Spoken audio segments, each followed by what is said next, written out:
నేడు అమరావతి టెంపుల్స్ కి సంబంధించినటువంటి అంశంలో రెండు కీలకమైనటువంటి ఘట్టాలు చోటు చేసుకున్నాయి అనే విధంగా చెప్పొచ్చు. ఒకటి, వెంకటపాలెంలో ఉన్నటువంటి వెంకటేశ్వర స్వామి టెంపుల్ కి సంబంధించినటువంటి ఎక్స్టెన్షన్ కి సంబంధించినటువంటి వర్కులకు సంబంధించి సీఎం ప్రారంభించగా, వైకుంఠపురం నుంచి అమరావతికి ఉన్నటువంటి లైన్ కూడా నీట్ గా వేయాలంటూ కూడా రాష్ట్ర ప్రభుత్వం నిర్ణయం తీసుకోవడం జరిగింది. దీనికి సంబంధించి 6 కోట్ల రూపాయలు కూడా విడుదల చేయడం జరిగింది.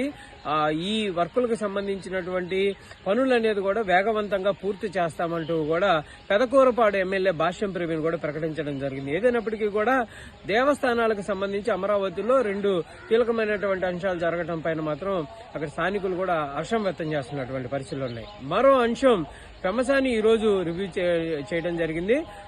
అమరావతి రైతులకు సంబంధించినటువంటి అంశంలో త్రిసభ్య కమిటీ ఏదైతే ఉందో వాళ్ళందరూ కూడా ఈరోజు భేటీ అయ్యారు. దీనికి సంబంధించి రైతుల సమస్యలు వేగవంతంగా పూర్తి చేసే విధంగా కూడా చర్యలు తీసుకోవాలనే విధంగా కూడా ఈరోజు నిర్ణయం తీసుకోవడం జరిగింది. మరో అంశం, తుఫానుకు సంబంధించినటువంటి అలర్ట్ నేపథ్యంలో బాపట్ల, అదేవిధంగా రేపల్లలో ఉన్నటువంటి తీర ప్రాంతాల్లో 2వ ప్రమాద హెచ్చరికలను కూడా జారీ చేయడం జరిగింది.